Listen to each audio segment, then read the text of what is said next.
This is Harold Fisher, Politics 963. I'm standing here at the district building with Ward 7 council member and former mayor Vincent Gray. Mr. Gray, thank you so much for joining me for Politics 963. Thank you for having me, Harold. I'm delighted, and congratulations on this new feature that you've launched. I'm proud to be a part of it. Well, thank you so much. Let's talk a little bit, first of all, about the vote for Peter Newsham. You were on my show about a month or so ago saying you weren't quite sure. You voted for him today.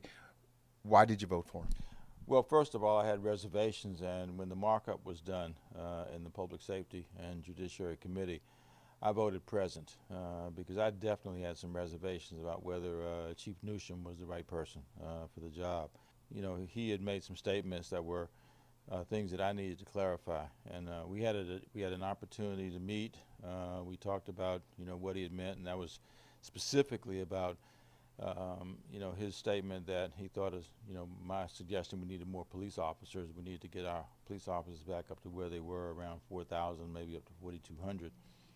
He thought it was a simplistic solution, so I wanted to hear from him directly because there was a journalist who wrote that, and I wanted to make sure that it was true, that what he really had said. And we had an excellent conversation in my office about that. He indicated that his comments were taken out of context, which can happen. We know that happens, and that he really wanted to be able to work closely with me. I represent an area where we have lots of challenges, Ward 7, and we've had increases in homicides in 2015, 2016. And I really wanted to hear from him what he thought the reasons were and what, as chief, he would be able to bring to being able to stem the rise that we've seen. Okay.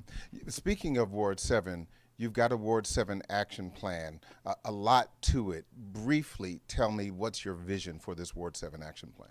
Well, the vision principally is to be able to engage the 70+ thousand people in being able to have more control over their lives. But when you look at that, and we had a summit. We had a summit back in December that had, we hoped we'd get 150 people. We actually had 400 people who came out and participated, which was very uplifting. And there were really four themes that came back. One was to be able to continue to improve public safety, which is an important role that the chief will play in helping us to address that. Secondly, to continue to improve educational outcomes for our children. Making sure our kids graduate, they have a chance at the very youngest of ages to go to school. And I'm proud to have been able to create the pre-kindergarten program in the city. Thirdly, to be able to increase economic development opportunities in the city. And the fourth one is just to overall improve the quality of life for people in Ward 7. Real quick, you're doing a lot in Ward 7. A lot of folks asking whether or not you're going to run for mayor. You said you love Ward 7, and that's where you were going to stay. That's what you said a month or so ago. Any change, any plans now?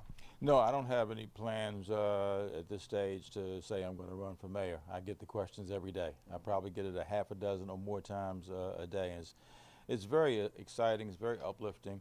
There are lots of people who feel like I should still be in that seat, and that's one of the reasons why they asked me. Right now, I'm focused on to be able to do the best job I can for Ward 7, and we'll see what happens around the corner. Okay, Ward 7 Council Member Vincent Gray. I'm Harold Fisher with Politics 963. Of course, stay tuned and stay in touch with us on Instagram, on Twitter, as well as Facebook at Politics 963. And don't forget, use the hashtag StayWoke.